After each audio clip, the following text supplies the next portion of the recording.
if there's not a sense of cultural base of education, the alignment's not going to work. The gift that we have is that it's within us, and we can truly start the healing from the inside out. To learn, sign me up. I don't care.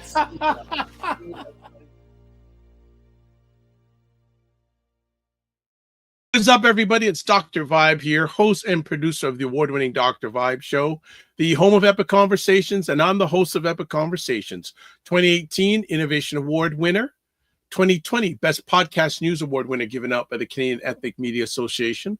I also co-host and co-produce the only online show in the world for dads and fathers. It's sponsored by Dove Men Plus Care, and being part of that team, we've reached out directly and indirectly to over 400,000 dads, fathers, and male caregivers around the world. And as always, I like to see you're blessed, highly favored, a magnet for miracles, and a solution for someone's problem. And we're broadcasting live on February 9th. Yes, we are in the month of February, finally, but we just keep on getting snow. I guess when I was in school in this country, they said snow, Canada, winter. But man, every few days, snow, snow, snow. Put the brakes on it, please and thank you. Enough is enough.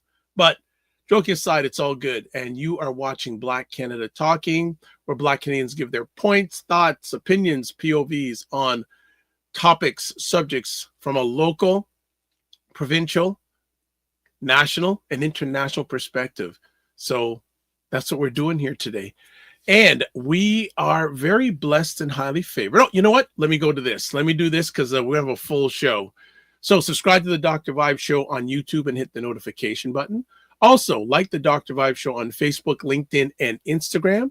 And 2, to advertise your business, product, or service on any of the platforms that I'm a part of, please email me at dr.vibe at the dr.vibeshow.com.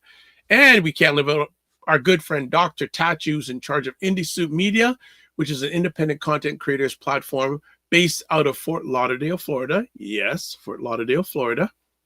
Run by our good friend Dr. Tachi. It's about 30 independent content creators. I'm actually a member of the advisory board for that, and I have a number of my conversations on that platform. So go check out Indie Soup Media. You know what? What am I going to do? You know what?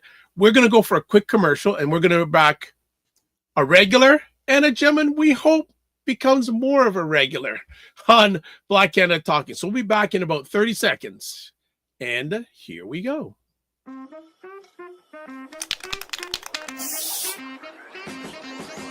If the black dollar was not important, they wouldn't be doing these type of commercials to get your business back. The same people who don't want gun checks, mental health checks, all for open carry, and when your kid gets shot in school, they offer thoughts and prayers. Make it make sense. Y'all don't understand how our government works. I think the lesson that we learned from that for years is how miserable people are. Their misery is contagious.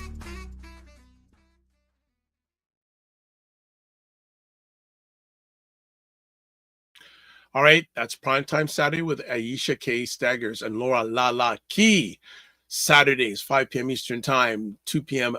Pacific. And what did they say? It's 2 Black American women trying to make the sense out of the nonsense going on in America.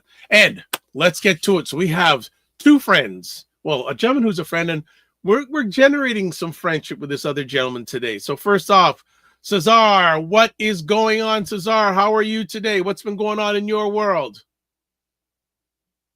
You got to unmute yourself, my brother. You've been around long enough. You should be good at that by now. Come on now. You would think. No, hi, everyone. Hi, brothers and sisters, and hi to all of our allies. I'm good, thank you.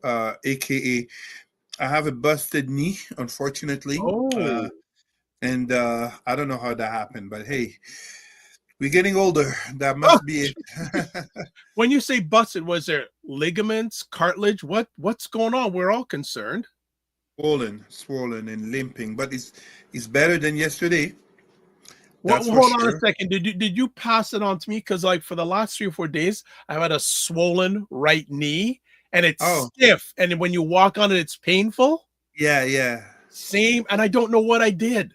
I have no idea. But there's like it's like you just woke up like that. You woke up with that pain, right? Yeah, I got up and went, what is this so sore? Yeah, same here. So, Well, yeah, okay, all right. Oh, no, well, but you're gonna get through it, brother. You're gonna get through it. indeed, we good. There was the federal launch of Black History Month on Wednesday, and it was interesting, notably because it's the last one under Prime Minister Justin Trudeau. So he was emotional, and he truly wanted to be there. And for all the criticism and rightful criticism, of course, regarding the management of monies for Black people, we can at least say that he did do something. The next government doesn't even recognize systemic racism. I mean, likely a conservative government. So we'll have to see what happens next. All right. Well, was it well attended? I thought it was well attended. Less people than in past years, but yeah, well attended with Black leaders from all over Canada. Well, I'll just say something. I got an invitation to that the day before. So I'm going The day before. Yeah. And I don't know what it is with some organizations, including the federal government. People in at least my area of media, Black media, we find about these things like less than 24 hours. So we're just supposed to drop everything and come. Well, hello, I live in Toronto. Hello, it's at least a 5-minute drive in good weather, 4.5, 5 hours drive to. I'm going, no, but hey, that's another conversation. We'll leave it at that. We'll leave it at that. But we have another gentleman here today, some guy named Kevin Friday. What's this guy named Kevin Friday? What's going on? I'm doing well, and thank you for having me. Always a pleasure. Glad to have you back. What's been going on in your Thanks. world? Well, in my world, I do a lot of dance on the side recreationally. Of course, I have my day job that continues on in the insurance business.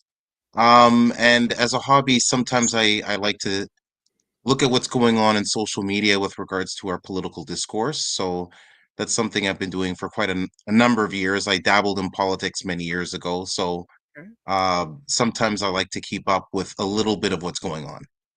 Well, talking about if you've been dibbling and dabbling, I think you've been watching what's going on, maybe a little bit in America, a little bit. A little bit. A little bit. All right. So that's going to be our first two conversation topics. So first things off, we're going to talk about money, power, but no respect. 47 and Musk versus American democracy. Who wants to start off? I guess, Cesar, you wanted to bring this up, and I know Kevin will certainly add. So, Cesar, go ahead. Well, how can I put it? The most powerful man in the world is walking in tandem with the richest man in the world. Two great egos. What could go wrong? And how long would the bromance last? As we are seeing in terms of how they're going through the US government and the institutions, it is really something interesting in terms of many people talking about how democracy dies and fascism, etc., etc. But also, we cannot forget what legal grounds, constitutional grounds, Elon Musk has in the powers that he is using and abusing thanks to Donald Trump. The way I look at it, is it more a crisis of democracy, or is it more a constitutional crisis in which America is in? And the answer really comes down, I often repeat this.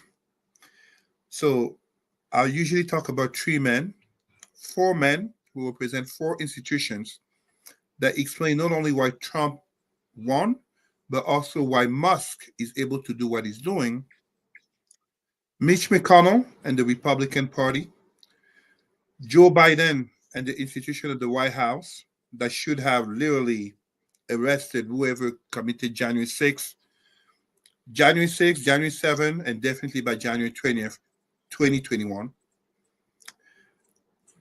Merrick Garland and the Department of Justice, Justice Roberts and the Supreme Court in basically this right-wing Supreme Court that along the three other men and the three other institutions will be looked at harshly in history. The the consequences of what they're doing are not truly felt now. Of course, we can talk about Roe versus Wade and women losing in half of the U.S. the right to abortions, but you really got to look at 2 or 3 generations in terms of how does an empire fall, how does a society fall, and when you have the alliance of the most powerful and the richest men, it is quite a dynamic duo, but a dynamic duo in which, to give example, Time magazine cover of Elon Musk behind the Resolute desk, which would belong to Donald Trump, his reaction brings to a law of power, which is to never outshine the master, to never outshine, aka the number one. Allow me to give a quick historical example, if you don't mind. Do you see? You can't really see his photo, so I'm gonna bring it up closer. It's behind you right here. One of my heroes. You probably don't know who this person is by the photo. It's normal. 19th century man, but you all know him. This is Alexandre Dumas. Oh, I'm trying to get it right with the light. This is Alexandre Dumas, the writer of the Three Musketeers. Interestingly, we can look at Elon Musk and his engineers as a bunch of musketeers. Why? The basis of the Three Musketeers is actually rooted in history. So, in the 17th century, the most powerful man of Europe, King Louis XIV, the Sun King, did not appreciate that basically the Minister of the Economy, Nicolas Fouquet, had a nicer castle than him, a nicer palace, which notably led to the building of the Versailles Palace. And one of the things that happened is that he ended up imprisoning Nicolas Fouquet, and it is strongly believed by historians that Nicolas Fouquet is the man behind the Iron Mask, if you see the connections. Fouquet was arguably the richest man in France, in the French Empire, but the Sun King was the most powerful man. And if you remember Trump number one, Steve Bannon had a lot of influence, which notably led to his eviction out of the White House. The point I'm trying to make here is that in the strategy that many are calling, I mean, at least I'm calling, organized chaos, it seems like they're basically spraying left and right and seeing what sticks. We can already see that many of Trump's executive orders have been halted, just as many of actions of Musk are being stopped in courts. More and more people are coming out in protest. So in this strategy, as they had mentioned, they are not hypocrites. They did mention they will basically swarm the courts with the attempt to remodel America, notably, as in our second segment where we talk about Christian nationalism. But what is really happening 3 weeks into the Trump's presidency, and really as a continuation of the Trump's first term, is a continuous erosion of American democracy through institutions, and as such, through the faith that people should have towards the institutions. Don't get me wrong, the system is broken. They are just ensuring to break it further because for them, contrarily to notably what Trump ran on, notably the price of eggs, the price of gas, we're talking about an administration that never had as much wealth, aka billionaires. They don't care about the common men and women, aka MAGA voters, realities, and as such, this is indeed what we see in Russia in a new sense. Is the death of the liberal democracy, is the death of America as a world interventionist power. It is the rise of a techno oligarchy. It is the rise of a Christian nationalist, aka white Christian fascist nation, at least in this term. And we're only 3 weeks in. The damages will be strong. Kevin, I'll just before you jump in, I was listening to NPR this week. They played back an interview with Steve Bannon back in the day where he was saying this was their game plan to come in and just like, woof, just do the mass, just like throw everything and see whatever sticks. And also to make sure that no one could concentrate on one thing. And just throw it at mass. So I'll pass it over to you, Kevin. You can tell us what you think about 47, Eli, American democracy. I think it's ironic because Trump's rise to fame was partly on the backs of the conspiracy movement. If you could remember it, I don't know if you guys know a guy named Alex Jones, who was, I think he hosted him even and had an interview with him, and he jumped on that bandwagon.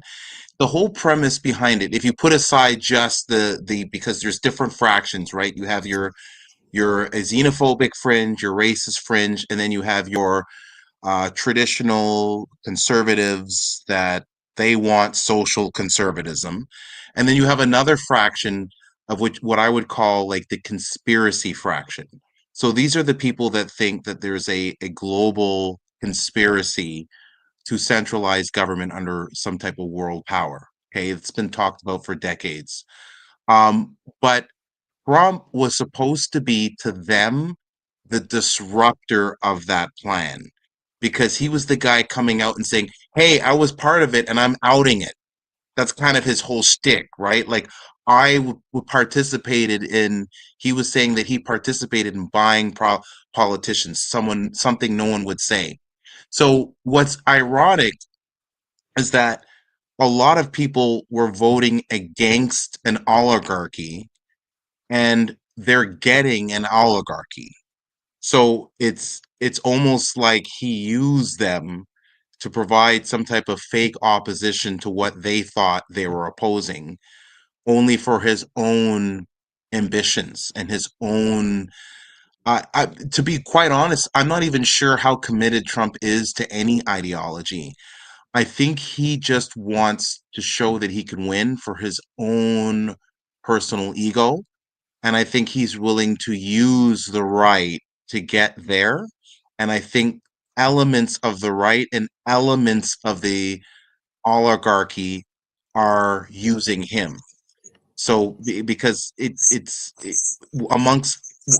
quite possible that within the oligarchy, you're going to have people who are progressive and people who are pro-traditional, pro-limited government, pro-rolling back things for their own agenda. For Elon Musk, it's obvious. He's a guy that's a big-time technology guy. He wants to have electric cars. He wants to send people to Mars.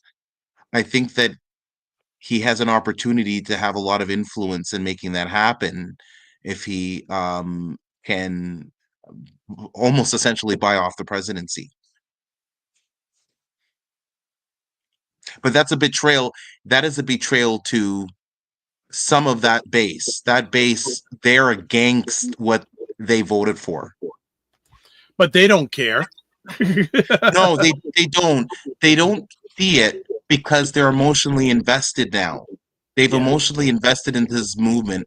And now what's happened is that they have to start making excuses, kind of like all the people that supported Trump because they were against what was going on with Israel Palestine. They now have to walk it back, many of the people in the Arab communities.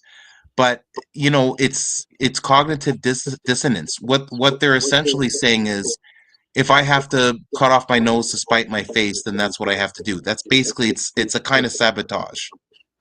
Okay, Cesar, I know you want to add. I was going to add to what Kevin said. Trump is not about having an ideology, because the truth of the matter is simply that it's first and foremost for Trump, winning the elections was a capital reality for him. He loses, he goes to jail. He wins, he pushes on his agenda, whatever it is, aka whoever pays him the most, he will help him. As they say, he's a transactional president. Ultimately, we have to be honest. For those who want to call Trump a monster, a demon, whatever you want to call it, let us be factual here. Donald Trump is a creation of the American racist, capitalist, and entertainment-driven society. He is not an accident out of nowhere. He is the Right. result of the society in which he has been a public figure.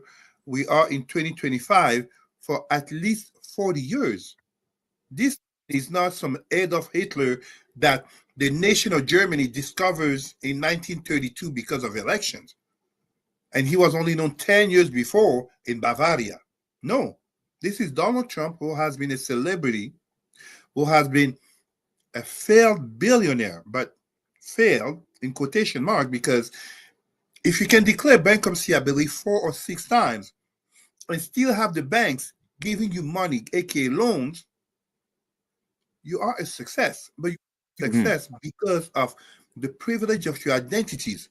Let a black man declare bankruptcy once and see how many banks are going to entrust him with loans for further projects.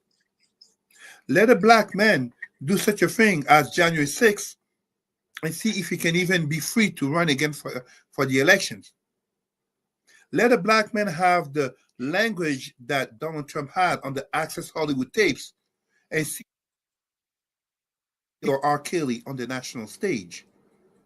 So Donald Trump is a creation of America's racist, capitalist, and entertainment culture. And as such, power is the goal. Power is the intent. A fixed agenda. People say Project 2025. I am not here to disagree. But quite honestly, the difference is this. When you first come to power, unexpectedly, because of jealousy of the previous president, aka Barack Obama, and you become surprised that you even won, the second time, you become so fortunate to win. And let's be honest, Trump did not win a thin margin. He didn't win so much because people voted for him. He won more because many people who would have and should have voted Democrat didn't go out to vote. So there is a direct blame to Chuck Schumer, Nancy Pelosi, even Joe Biden, and the whole Democratic Party. So now here you have this man here with what he clearly and honestly did declare a campaign of retribution, of revenge. I mean, he has pulled off the security clearances of Joe Biden. Just as when he's cutting off, how do you call that? When he's cutting off funds, basically dismantling USAID, Agency for International Development. And yet that's the same man that a few years ago, 2019 or 2020, he was praising the same agency alongside his daughter, Ivanka. So it's a mindset thing that's bent on power and kind of like cancer, spreads us and corrupts anything and everything that does not align to its ways. And as such, it is truly, as I believe it was General Milley who had declared, if Trump comes back to power, it might be the end of America. No, let's not be overly alarmist. America will not stop existing in 2029, aka in 4 years. America will still exist. But understand where I'm going here. The Roman Empire, the Western Roman Empire, fell in the year 476, but it had been in decline for over 2 centuries. It was a long decline, a stretched out decline, but it was an assured decline. The British Empire took decades for what many clearly saw as an assured decline. The Portuguese Empire, same thing. 1975, the conflicts in Angola. So Donald Trump, as I've always said, if there's one thing I absolutely love about this man, he exposes America but truly also the Western world for what it is.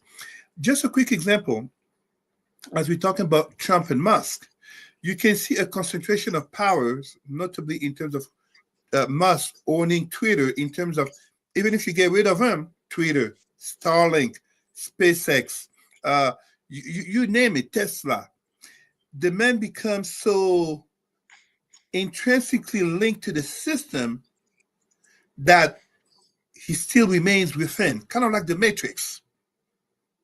You think you turn off the TV, but it's all over you. And the influence of Trump, when you look at, I think it was last week, Portugal, a meeting of the right-wing nationalist movements of Europe.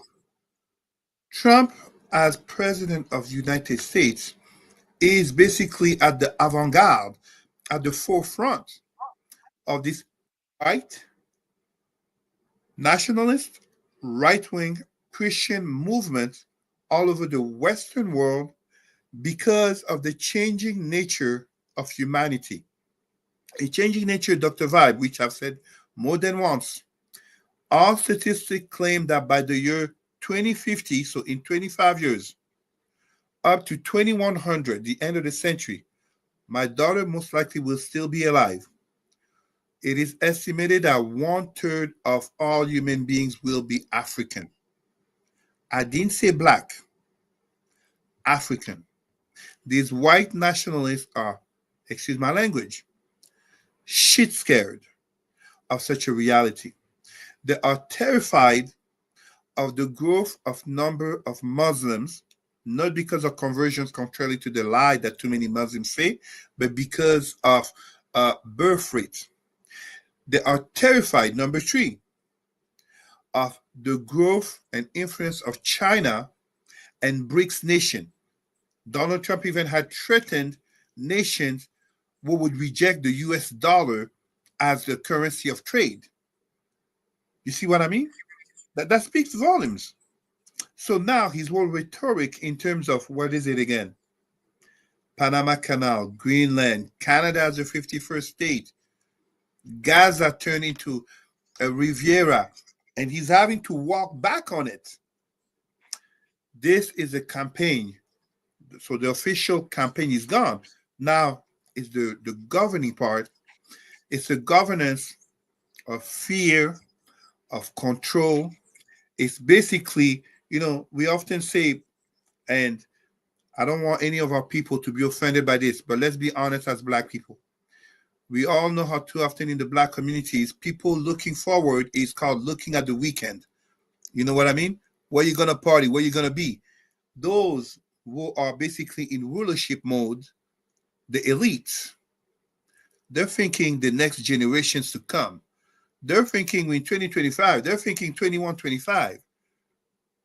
These white nationalist, Christian, right-wing fascists, because that's what they are. Trump as Musk, etc., etc., are racist.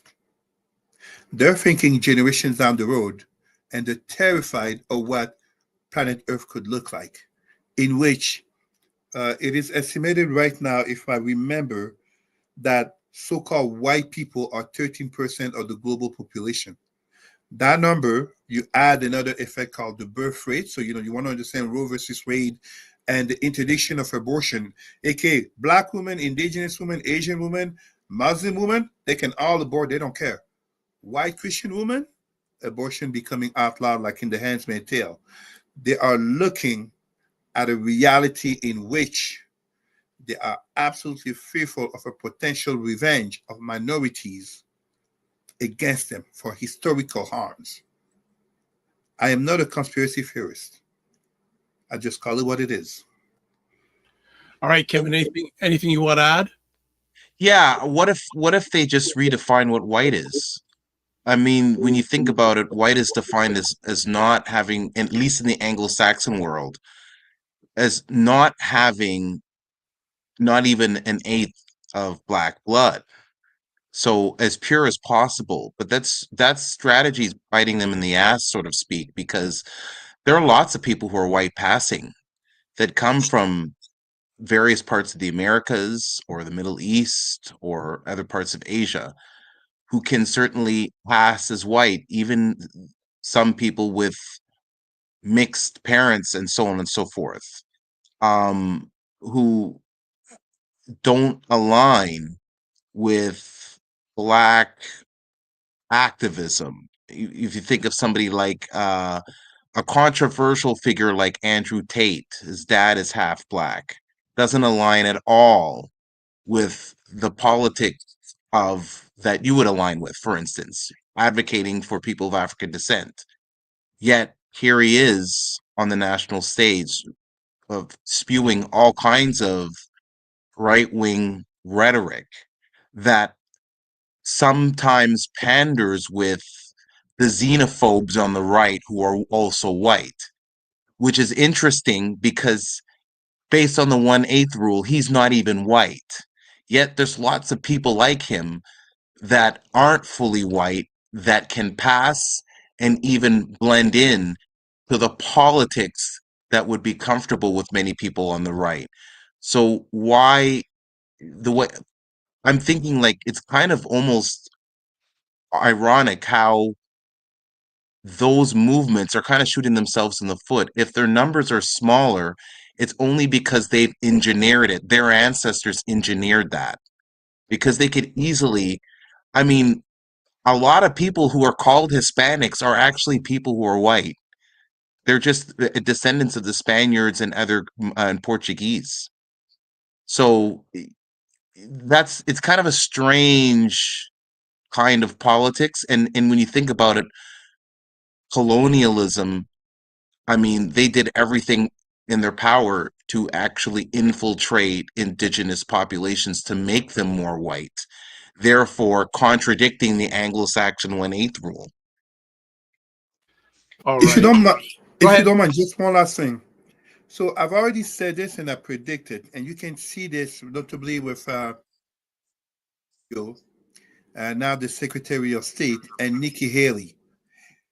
Whiteness is a concept created in which you have different levels, aka those who come from the colonial / empirical powers are seen as Oh, you just white paused first there. and foremost.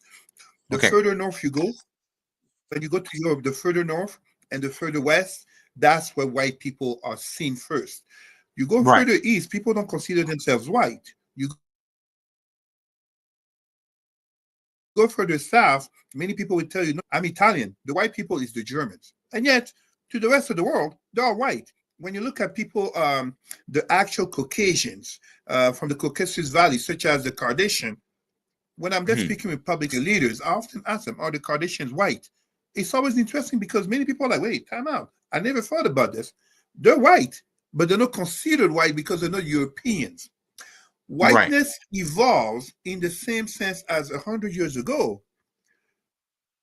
White Jews, Southern Italians, and Irish people were not considered white, but they entered into the mold of whiteness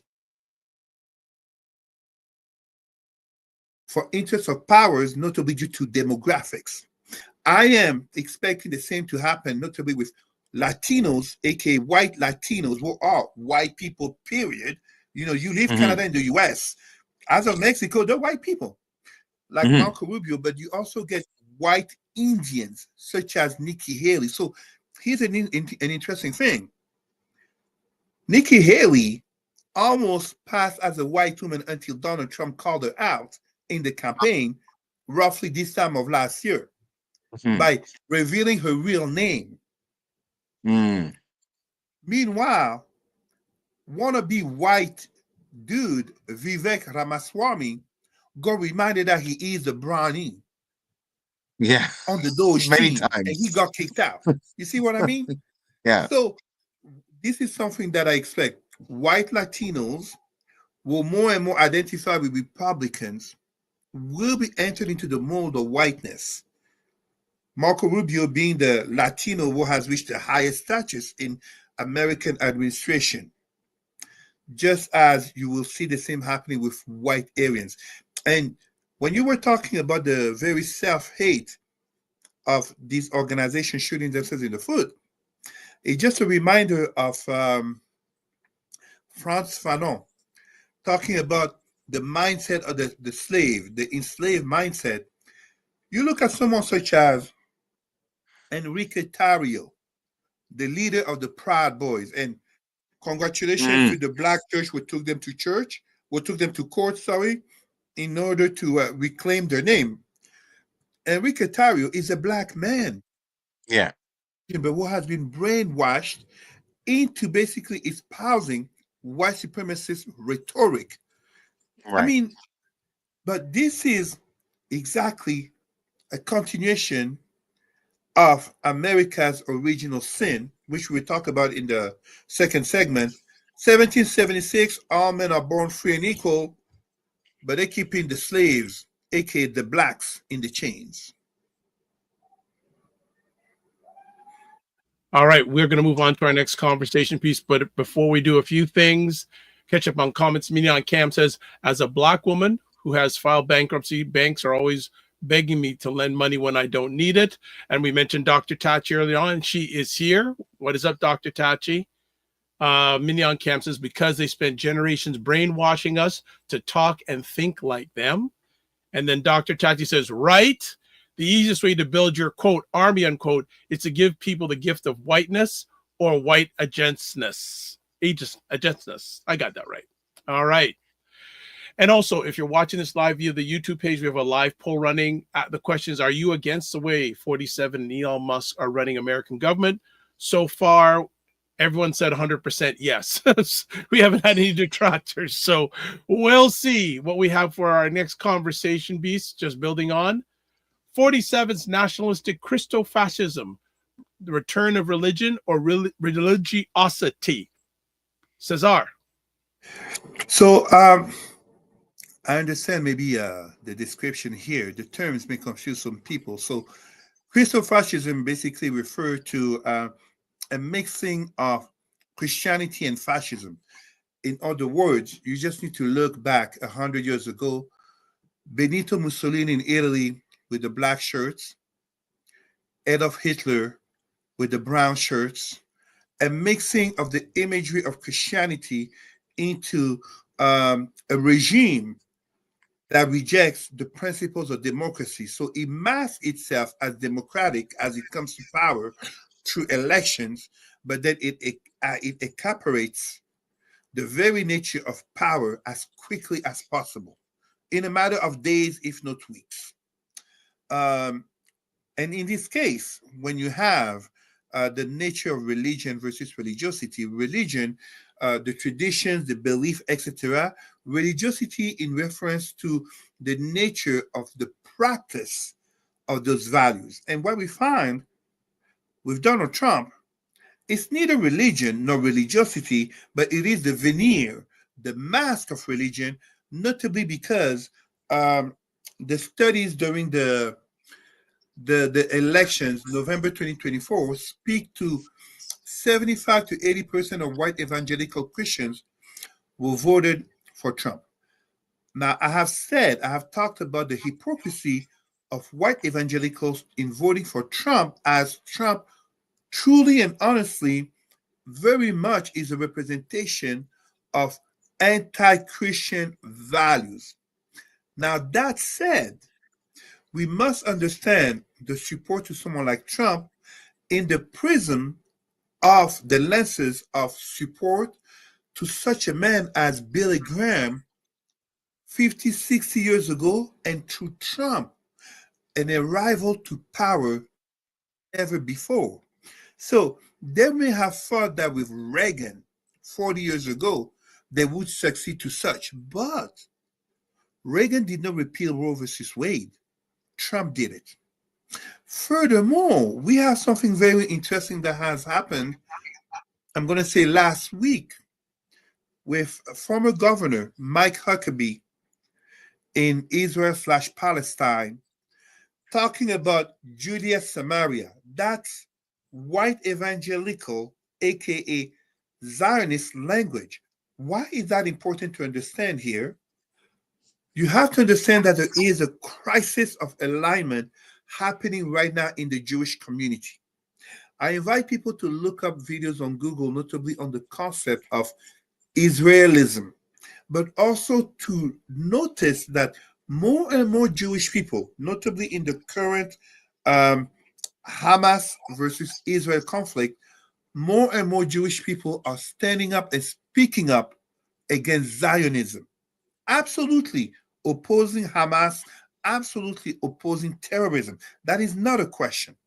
But speaking up against the Zionist government, and I should say the right-wing Zionist government of Benjamin Netanyahu, and the unlimited support that the American government, notably to Joe Biden, but even Obama, have given them, and even more with Trump. So now you end up having an alliance where Zionists are counting on white evangelical Christians, because they're a surprise to most people. The majority of Zionists are actually not Jewish. They're Christians. They're white evangelical Christians.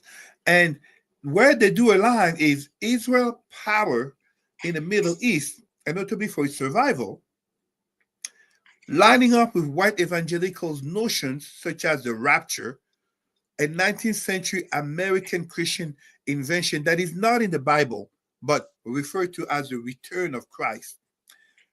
An alliance in terms of creating the conditions in Israel/Palestine for the return of Jesus Christ. And as such, how do you make that happen? You end up having someone like Donald Trump. They're basically putting the focus on the horrible trans people, the gay people, civil liberties. Meanwhile, they're going to war against the Department of Education. Who could have possibly thought? I give example, Ronald Reagan, even Bush, George Bush, father and son as president, that the Department of Education would be canceled. But they see the Department of Education as enemy because it formats an ideology that is more liberal in terms of inclusiveness, and as such, in terms of factual education.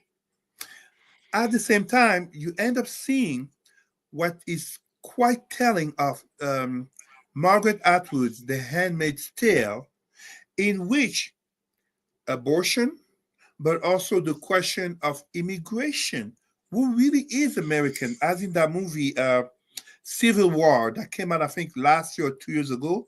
There was in that scene in which someone saying that they're American, and the soldier asked him, what kind of American?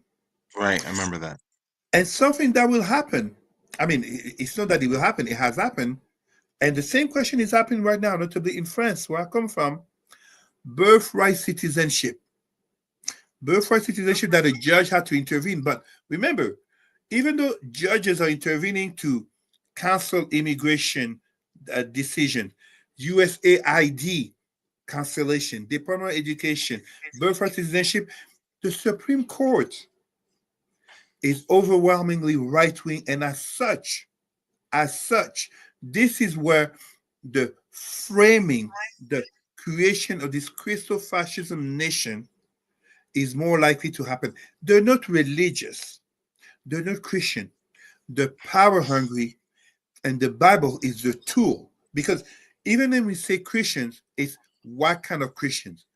White evangelical Christians, fundamentally racist. So I often joke about Supreme Court George Clarence Thomas having a white wife, Jeannie Thomas, who is close to Trump. If you can have a government that repeals 1973 Roe versus Wade, why wouldn't that government, white supremacist government, not repeal 1967 Loving versus Virginia that authorized interracial relationships? What would the Supreme Court Judge Clarence Thomas do? Separate from his wife? Interracial relationships banned? Interracial adoptions banned? To many people, it may seem far-fetched, but Roe versus Wade seems far-fetched as well. Please. I think, Kevin, just before Yeah. you jump, I'm just going to put Yeah, in no a problem. quick comment here. Dr. Tachi says, many so-called Christians have never cracked the Bible and rely on interpretations of religious zealots. That's why this ideology works on uneducated minds, intellectual laziness at its finest. Go ahead, Kevin. It Absolutely. could happen. I think it's unlikely they'd go that far. The reason why is because the whole political franchise of the last 40 years has been a competition between Republicans and Democrats to prove who's less racist. So while the Republican has a coalition which includes racist, they also have a large swath of people who are in denial of that and But they don't want to care, Kevin. gaslight. I know, but they're trying to get what. So basically, this is where it gets a little complicated because, in a sense, there's resentment being thrown at us, but they want their cake and they want to eat it too. They want to be able to say, I'm not a racist. I'm okay with Clarence Thomas being with this white woman because he thinks like us. That's exactly what what's his name? Bill Graham, not the pastor, the politician, said a few years back. He says, no, no, we don't have a problem with black people if they're conservative like us. In other words, if you become us, we accept you. Clarence Thomas and all the other black Republicans, they accept them because they've become like them. So I think that that's the qualifier that has to be thrown in there. Like, what kind of American? Well, what kind of black American? Right? The black American that would submit to the order they want to set up. Enrique Tarrio, type of black American, who basically Right. becomes an ally to white supremacy while being a traitor to his race. The Like Kanye West, the Kanye Kanye West type West, of Candace American, everyone was Owens. destroyed. Candace Owens, absolutely. Right. And yet, let's not forget, eventually those white evangelicals, white MAGA, white Republicans, eventually they see them for who they are, aka like Candace Owens, as grifters, as Right. basically blacks who have seen a crack in the whiteness and such, playing with the racism for their own needs, the racism of whites for their own desires of celebrity and enrichment. Yes, I agree. But at the end of the day, those people are racist. Let's not get it twisted. The slave master could have a black person as a slave catcher, but he still sees him first and foremost as a slave. Right.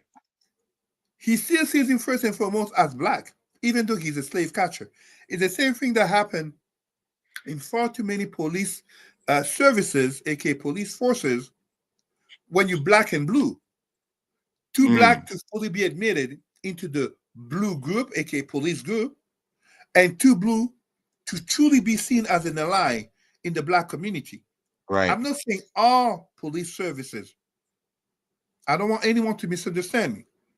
In far too many, and when I'm saying far too many, Milwaukee had a black police chief that did not prevent George Floyd from being tortured and being killed on live TV. So it is a matter of skin color, along a matter of mindset, but ultimately, America is built first and foremost on the notion of race and capitalism, working one with another for the interests of power. With Trump and his mindset and his cronies now in power, we saw, I can't remember if it was yesterday or 2 days ago in Cincinnati, some Proud Boys, KKK people feeling brave and being responded by the community. In New Orleans, Black Hebrew Israelites coming out and walking. Is it going back to the 1950s? We might be going back to the 1920s. Where is our Ida B. Wells? Where is our Marcus Garvey? I'm here. Where are the others? Because this is through the challenge, So I hate to say this. Too many Black people became asleep in the thinking of integration. Now they're going to have to become woke, to become awakened, because the other side, the white Christian nationalists, aka fascism, they are in power. So we may not see lynching per se, but we will see policies such as the war on EDI, aka DEI, the war against critical race theory, the war against social justice for all minorities, including white allies. So something that really pissed me off today, I mean, really pissed me off is a strong term. I saw a video, a well-meaning video, of a white man married to a black woman for 15 years. And the point of the video was how your life changes for being married to a white woman, to a black woman, sorry. What was he showing? He was showing that he uses shea butter and he wears a bonnet to go to bed. That's ridiculous. White allies, you want to show your allyship? You want to show you're married to a black woman for X amount of years, that you have biracial / mixed children that you love? Show us the black history that you learned. Show us the black culture. Show us that you're going to the protests. Show us that you're taking a... Stop this BS about, I use moisturizer, shea butter, I wear a bonnet to bed, I eat griot, I eat soul food, I dance compas, I dance... No. We're not going back to the 1950s. We're going back to the 1920s, 1930s. Who's really going to stand up? Who's really going to be woke and stay woke? These are the conversations we need to have. I think the challenge is that for a lot of people, they only see what's in front of them. So, and if they're not seeing, like in their experience, what they heard about from pre-60s, lynchings and towns being burned to the ground, because it's not visible, there is a sense of complacency that says the racism isn't explicit in the sense that it was with George Wallace saying segregation today, segregation tomorrow, etc., etc. And because that's not the level of the racism, there's a get out of jail free card, because often when people are speaking, you have to then now parse back whether they're speaking veiled or whether they genuinely believe they're not racist because they said X, Y, or Z that isn't explicit. That's, I think, the challenge a lot of people have. So what ends up happening is that the black person who might be like yourself, who sees beneath the layer, you have to fight against everyone else that thinks you're crazy because they don't see beneath the layer. They don't see beneath the surface. Whereas in the 60s, everybody saw it, right? Like it was televised when people were being kicked out of lunch counters. It was televised when we were being hosed. Now it's not. And when it is, it's always like, we know this is like possibly racist. But because the person didn't explicitly say it, there could be another reason in the mind of so many people, which gives them the get out of jail free card. You're talking about Republican pundits such as the white analyst on CNN, Scott Jennings, but even our brother, Shermichael, oh my God, I forget, Carmichael or Shermichael, well, he's black, and it's always, refute, diffuse, deflect, gaslight. Right. Like they never answer a question directly, and anything and everything that will justify whatever Trump and the Republicans basically do. Sorry, Dr. Vibe, please go ahead. The gentleman's name is Shermichael Singleton is his name. Shermichael Singleton, Yeah, yes. That's Very smart brother. Very smart brother. Honestly, very smart brother. And even Scott Jennings. But the mentality and the character speak truthfully. The only thing I just want to add is interesting, Kevin, how you talked about back in the 1960s. But isn't it interesting? There is more media coverage than ever before. Right. In the 1960s, there was not this thing called social media. Like everyone, but most people can have these. Yes. You have your own broadcast network on these. You can create your own platform on here. But it seems that from what you two are saying is that less people are paying attention. That goes back maybe to a little bit what Dr. Tati said, intellectual laziness. Absolutely. Yeah. That's true, and part of it is being overwhelmed because you have Yes. more of these. The problem is There's there's so more much. information that's conflicting each other, Right. and a lot of it is a lot of the information is deliberately sensational Of to course. drive up views. So you're not necessarily always getting true information. You're getting half truths. There you go. Brother Kevin, you are correct, but I want to warn people, Hmm. as Dr. Tachi said very well, intellectual laziness, because it cannot be an excuse. People True. make a choice. I always say this. People choose to either watch what I call the BCK, brain cell killer show, over something educational. People make the BCK. choice. Yeah, the brain cell killer show. That's what they are. They literally, that's what they are. If There, Yeah. Dr. Tachi's watching, I know she would love that. Go ahead. there is an academic concept called the dumbing down of America, and Hmm.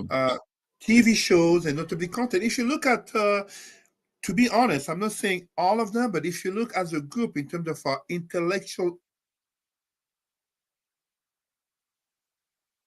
a lower level of intellectualism, but also of eloquence. Mhm. Perfect example, Donald Trump. He exemplifies that, but he exemplifies that as a reflection of the group that votes for him in majority, that he caters to. He doesn't Right. care about a Cesar, a Kevin, a Dr. Vibe, or a Dr. Kachi. He doesn't care. I mean, if you have a doctor in front of your name, he doesn't care, even if your name might be Dr. Dre, other than to come maybe DJ for him, or to come But act. if you have the name Snoop, I was Yeah. exactly going to say Snoop. You know what I mean? Exactly. So what happens is when you look at 5 years ago, 9 minutes and a half recording by a black teenager of the murder of George Floyd, Mhm. you had an intersection of factors from a pandemic, nothing on TV, no sports, TV shows were all reruns, etc., etc. Going to the protest became something to do. It became something like, oh, shoot, what am I saying that I am if I don't go? It's just as if we talk in the professional sector, many organizations deciding to do DEI/EDI in a performative way. And as such, when you see the arrival of Trump 2.0 in power, organizations such as Walmart and McDonald's officially walking out of DEI, but actually often it's just a rebranding, a reframing, kind of seeming Yeah. more appealing to color blindness as Right. Trump and the government wants. But then you get organizations such as, for example, Costco, will choose to stand officially on the DEI policies and even majority of Fortune 500 companies because they clearly see the numbers that it is beneficial to them, that when the company is seen as being more inclusive of racial minorities as black, sexual identities as LGBTQ, and notably of women, they perform better because something people must not forget. This time that we're living in, this 3 weeks into the Trump's presidency, we must not be overwhelmingly alarmist. It's 3 weeks in, and we can talk absolutely about fascism, a coup d'etat, and techno, etc., etc. The midterms are in 2 years, and then 2 years after that, you have the federal elections. Unless Trump succeeds somehow, some way, very unlikely, but succeeds in getting a third term, aka he's trying to die as president because he knows what will happen right next. Hmm. This Right. is basically what we see here. So the whole connection to the aspect of christo-fascism, religion, is absolutely centered in the quest for power in order to deliver a certain reading, a closed mind reading of the Bible. We should not put all Christians together into this Christo-fascism lens. And even saying white evangelicals, we must not put all white evangelicals into this. Right. But it is the overwhelming majority, as the studies talked about 75 to 80% of them supporting Trump. I asked the question, are we going back to the 1950s? when blacks were sprayed with hoses when they were protesting? Or are we risking a return to the 1920s and 30s when blacks were being lynched? Where are our Ida B. Wells? Where's our Marcus Garvey? Where's our W.E.B. Du Bois? I'm here. Dr. Umar Johnson is here. Mhm. Dr. Vibe is here. Dr. Tachi is here. And even our white allies. What are you going to do? Like I said, enough of this. I love black people, shea butter, bonnet, dancing, and I love soul food. Enough of that. Stop. Be woke, stay woke.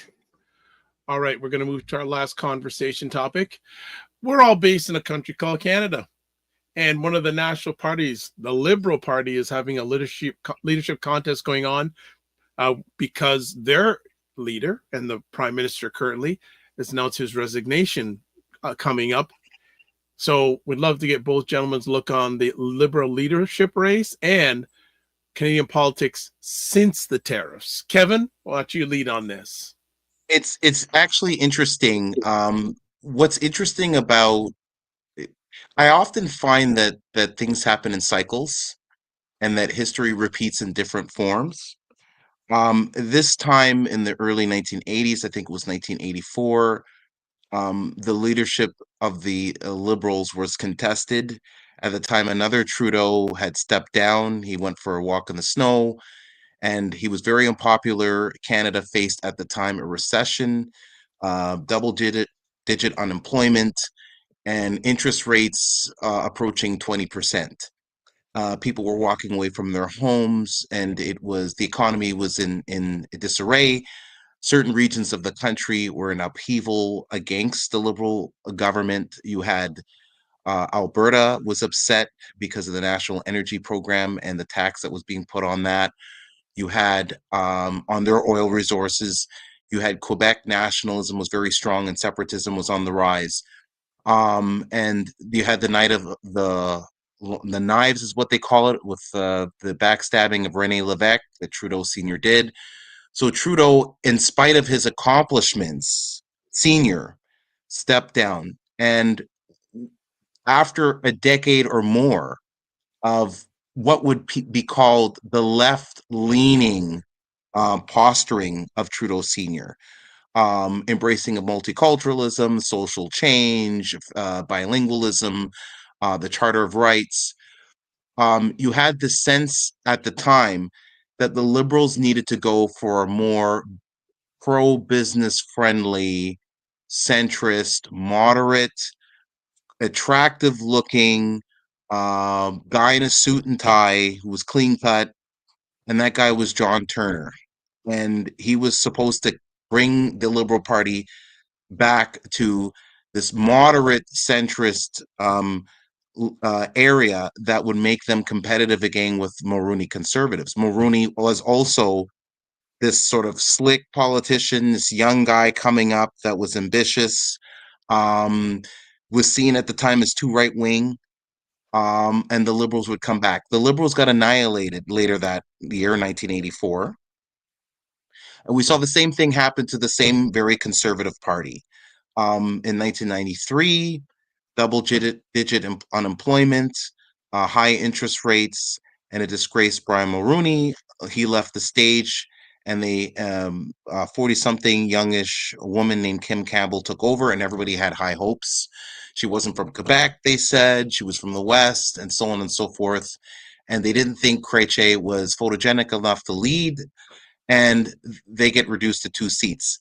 Same thing, Paul Martin, 2005, 2003, rather. Chrétien, who was not particularly unpopular, but there was a fatigue within the party over his leadership, a feeling that maybe he was moving to the left a little bit too much. Paul Martin was seen as the centrist, the blue liberal, the more business savvy guy that was loved by everyone, and he came in, and look what happened to him.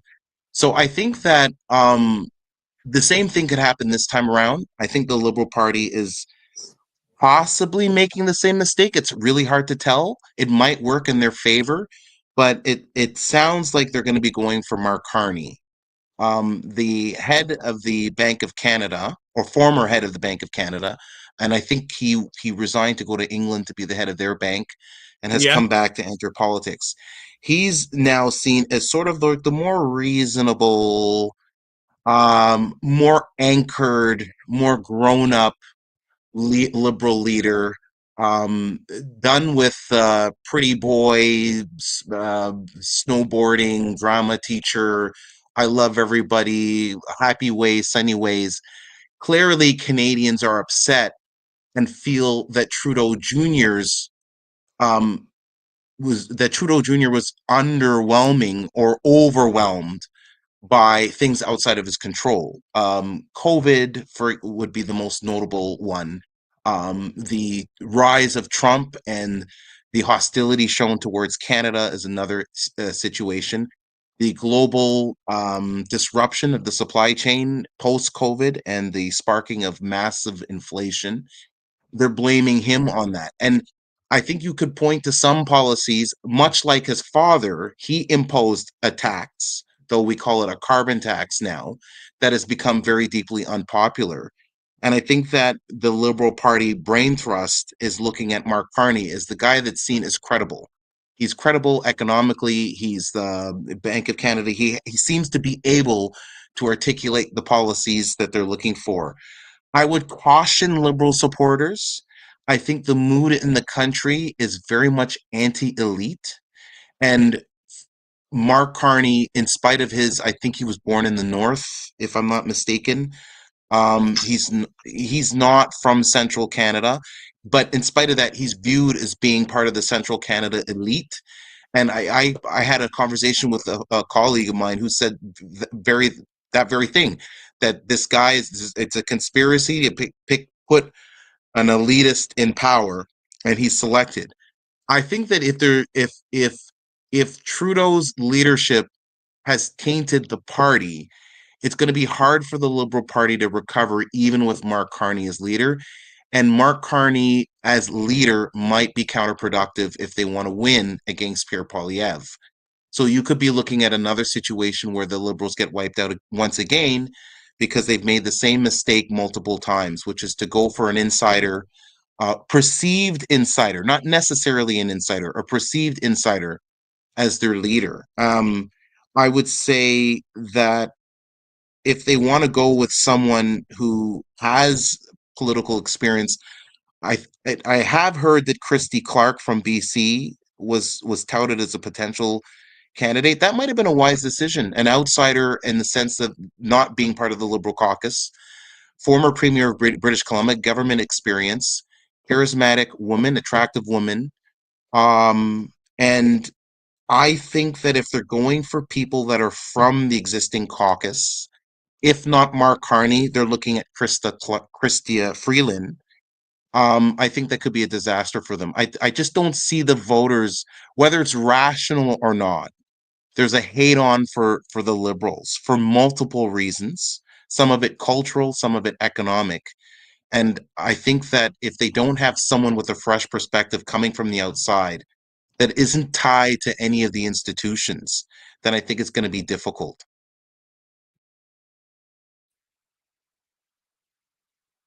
So we got to put some perspective, I would say, because first, you are correct that there is an anti-elite sentiment, Canada, the US, Western world. But in the eastern provinces, the Maritimes, the Liberals did win in the elections. But they won because they were able to detach themselves from the image of Trudeau at the federal level. When you look at, for example, someone like Carney, he likes to claim that he's an outsider, but of course, he is an insider. Right. However, he's not a career politician. That is a benefit to him. When you look at someone like Chrystia Freeland, she basically backstabbed Justin Trudeau.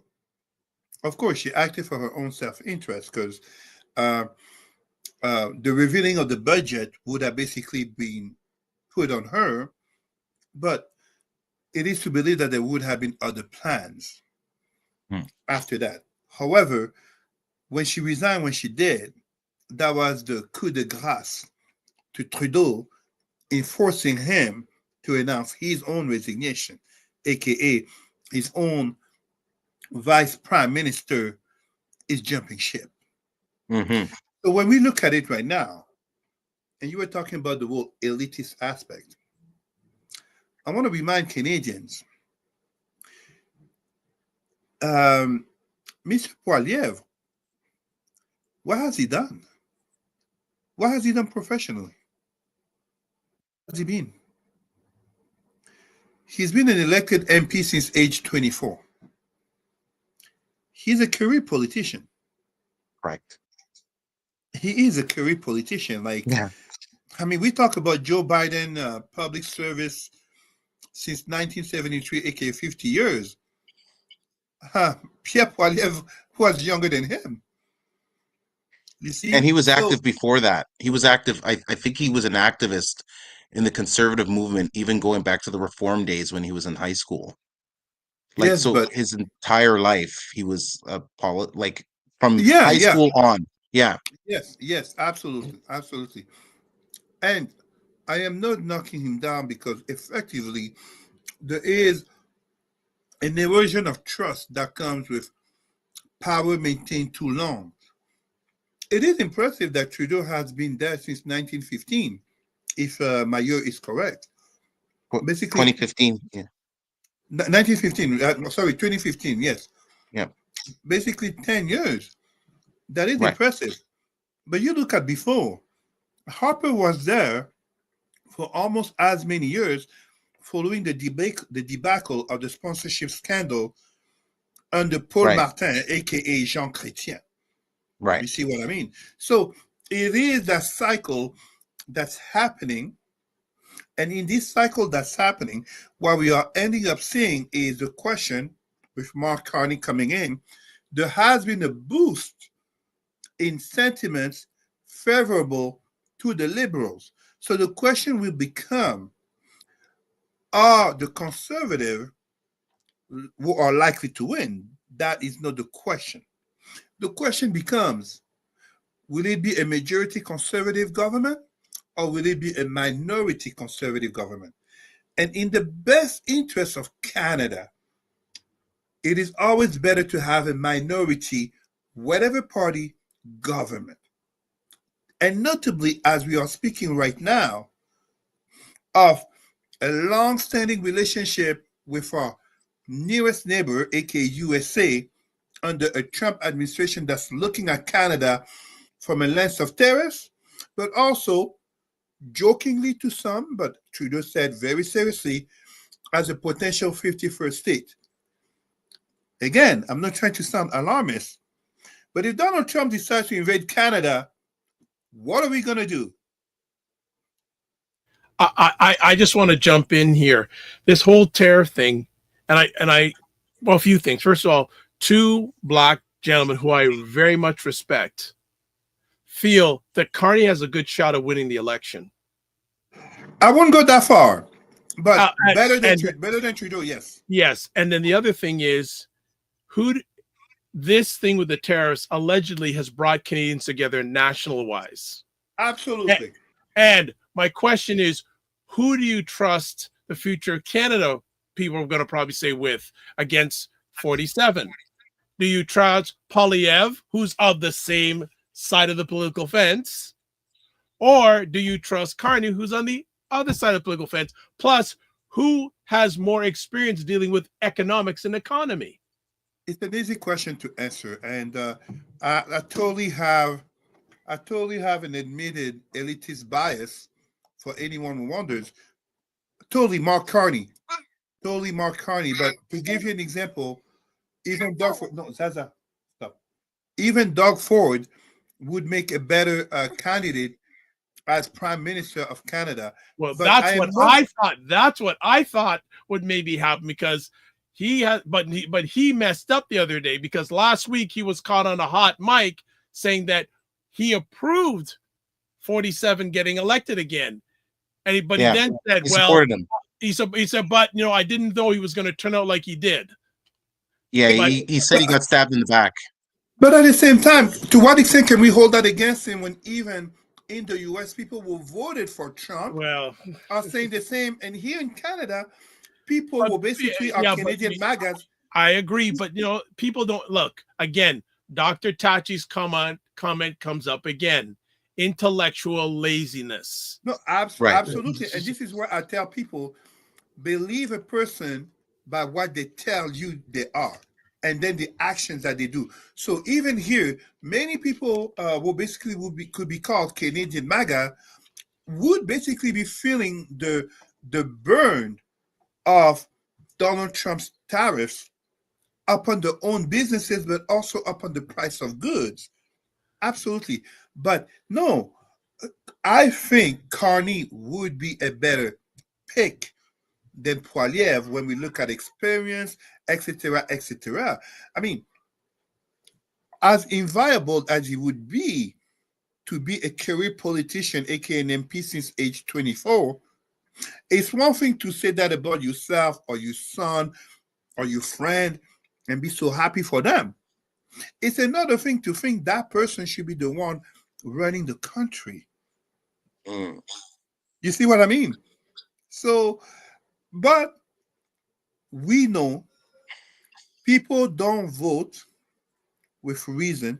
They vote first with emotions. Emotion. It is not an insult. It is just a fact. Yeah. It is just a fact.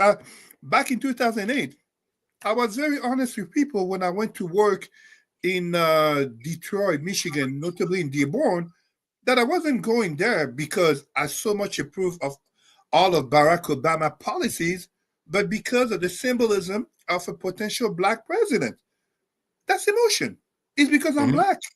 You see what I mean? So it's the same here, but the question will also be, there's a lot of time left, before the Canadian federal elections, and a lot of things could happen by then.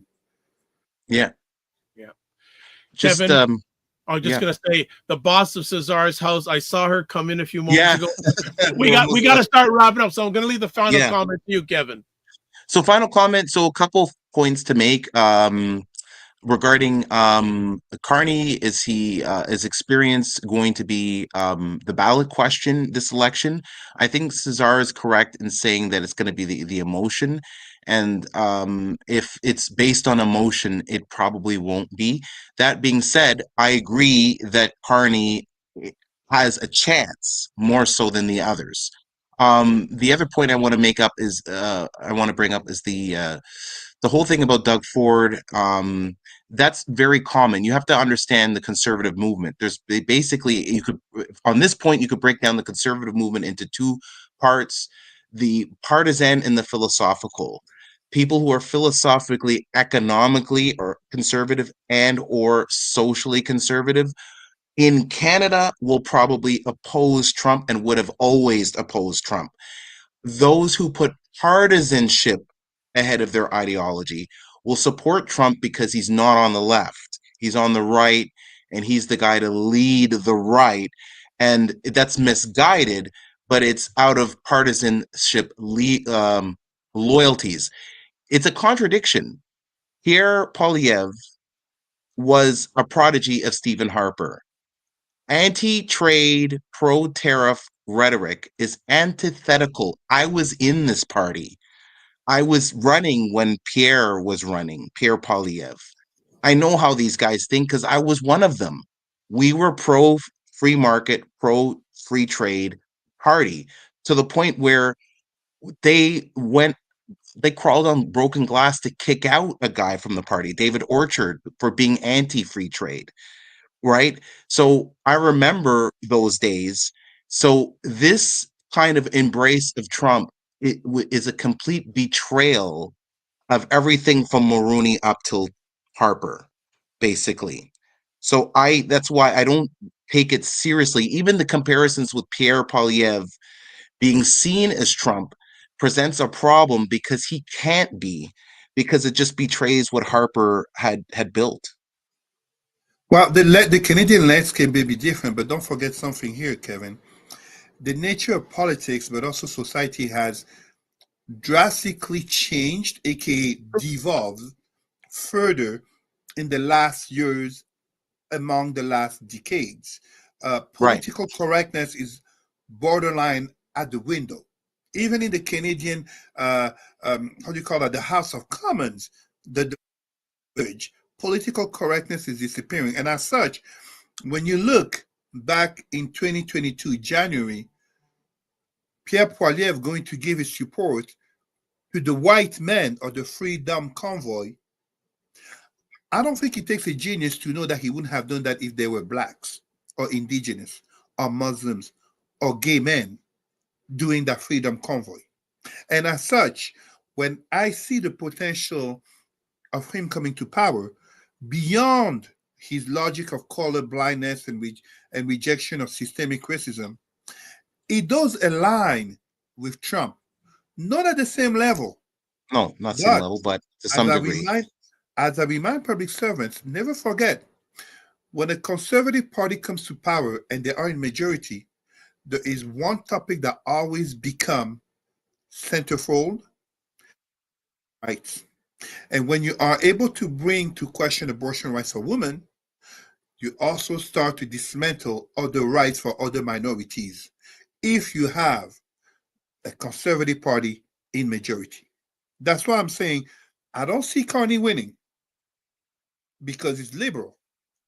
But he's the boost that he has given, and even other parties, even Jagmeet Singh, etc., I can see a conservative party in minority in power. Well, I don't see them touching abortion, though, but that's a topic for another day. If they are in majority, a conservative Yes. party by default will address abortion. You think If so? they are in Okay. majority, I haven't seen Harper do it. I didn't see Harper do it, and he had a majority. And no, but they did have the talk about abortion even under Harper. But he gagged the guy that brought it forward, like he punished him. But they did have the conversation on it. Okay.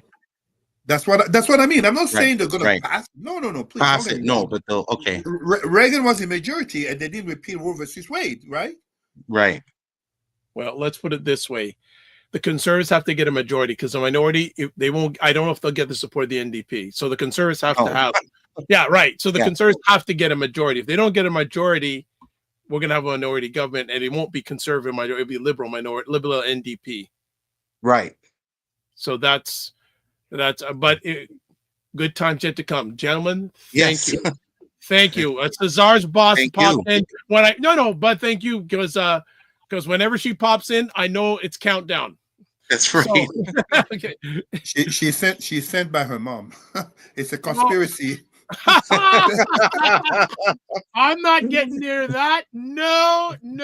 Sorry, Kevin. Always a pleasure to have you here. Pleasure to be here. You are always invited to come by here. Cesar, always a pleasure. You can get hold of Cesar, email president@rootsandculturecanada.com, Facebook Cesar Remy Emery. Gentlemen, thank you as always for taking the most valuable thing you have in your lives, times to share with our audience. And Kevin, don't escape us now. We need you back more. Okay. Kevin is actually coming over to watch the Super Bowl. Yes. Yeah, I'm coming over in a minute. I'm not actually going to be watching. I'm not really that interested, believe it or not. Trust me, I am not, but I have a logic. I've never made it a secret. I'm not a fan of American football, but I know you're not.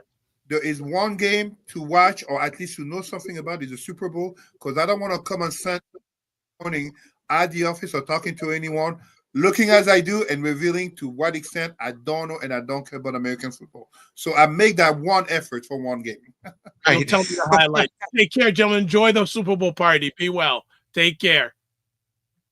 All right, everybody, that is it for another conversation day. As always, want to say thank you for taking the most important thing, your time to hang out with us today, as always. So as we jump off, please subscribe to the Dr. Vibe Show on YouTube and hit the notification button. Also, like the Dr. Vibe Show on Facebook, LinkedIn, and Instagram. Also, to advertise your business, product, or service on the platform, please email me at dr.vibe at the dr.vibeshow.com. All right, and to close off, you can watch replays of this epic conversation on The Dr. Vibe Show, YouTube, Facebook, and LinkedIn, and the Dr. Vibe Show website, which is thedrvibeshow.com. And that is it for this conversation. So as we end off, this is how we do it. Live your life as a dream. If you dream it, let me slow down. Live your life as a dream. If you can dream it, you can make it. Sometimes you have to get small to get stronger. Block assumptions, then aim bigger, aim better, aim higher, aim wider. Love, faith, and respect. As always, don't just manage your time, manage your energy. Remember to give yourself grace. And 2 more things. If you're not making money, make history and make it better. God bless. Peace to well. Keep the faith and walk good.